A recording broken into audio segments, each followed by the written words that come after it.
Hey guys, welcome back. Edgar here from Easy Fitness Life. Alright, so today we are going to be covering sets, reps, and rest schemes. Okay, kind of like a continuation from last time, which is training volume.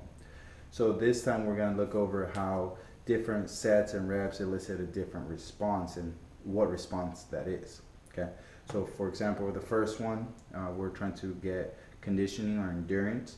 So you're going to be working usually at a percentage of 1 RM of 65 or less. Okay, your sets are usually going to be 3 to 4 or more, and reps are going to be 15 plus, and your rest is going to be no longer than 30 seconds, right?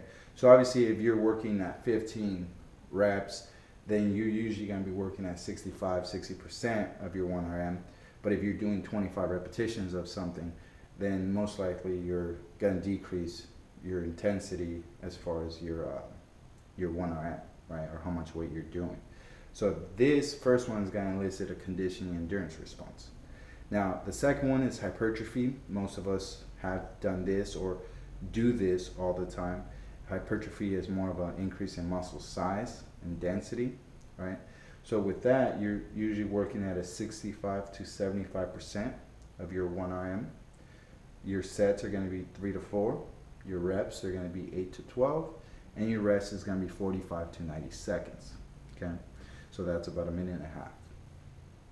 And the last one that I have here is strength, right? So strength, you're dealing with 75% or more of your 1 RM. Your sets, 4 to 8. Why so many? Because your reps are going to be 1 through 6. So if you're just doing one repetition, you might want to do more sets. Okay, even though they're going to take a lot of energy.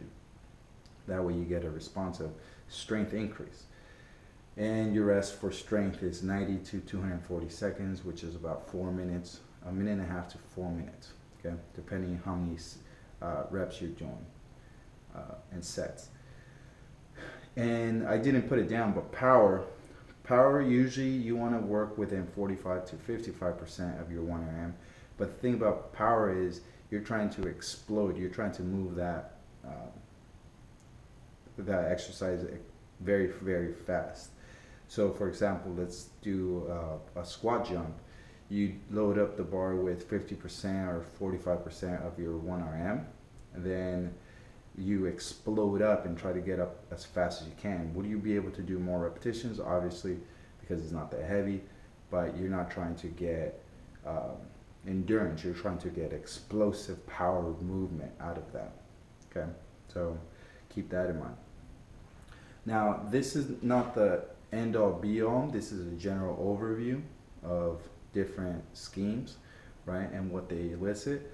Obviously, if you stay within those numbers, you're more likely to, see results and not hit plateaus often. But with that, you also have to make sure you're not just doing this all the time. So Monday to Friday, you're only doing hypertrophy for the last 5 months. If you're a beginner, that'll work, right? That's more of a linear periodization. But if you're intermediate to advanced, you want to change it up in something that's called undulating periodization. I'll get into those right now. So linear, kind of like I talked about last time with training volume, is you consistently increasing or decreasing your volume, right? But it's in a steady state. Like for example, you're consistently decreasing your volume, right? So this is linear. You're going straight down, or it could be straight up, right? Either way is a straight line. Undulating, there's a variation in each workout, right? Not to get it mixed up with daily undulating, which there's a change in the scheme per exercise per day, right? This undulating is just, let's say all your exercises are 3 by 10 for that day. The second time you come in for the same exercise, let's say squat, you're doing 5 by 5, right? Third time you're doing 4 by 12, or it could be more of a power, so it'd be 5 by 4 at 45% or 50% of your 1 RM, right? So that's going to elicit a different response, but you're consistently changing the program, okay? So that's more for advanced to moderate to advanced athletes and people that are training. This linear is for those beginners, people who haven't gotten a rhythm yet that need something. Anything would really work for a beginner. If you just go into the gym, it doesn't matter what type of program you're doing, it's gonna work. Now, if you've been training for a while, you need a little bit more structured programming. Then you have to change it up so that way your plateaus, you don't get stuck. Okay. Now, next time I'll talk about workout efficiency and how to move fast through a workout so that way you maximize your time. Now, none of us have time to spend 2 hours, 3 hours in the gym, so you want to get 45 minutes, an hour in and out and get everything done, right? So I'll explain how to do that.